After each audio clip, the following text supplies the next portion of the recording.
Complete the next question. Read carefully and write your solution in the comments.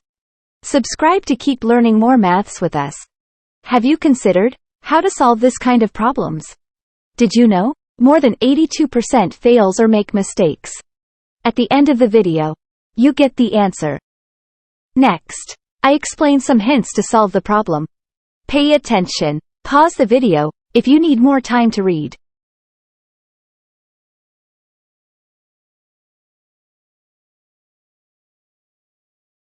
Leave a comment if you want a complete solution. Videos with more comments will be full explain step by step.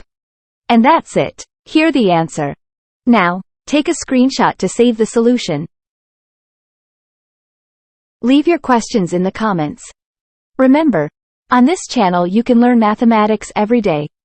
Improve your math skills with us. See you until next time.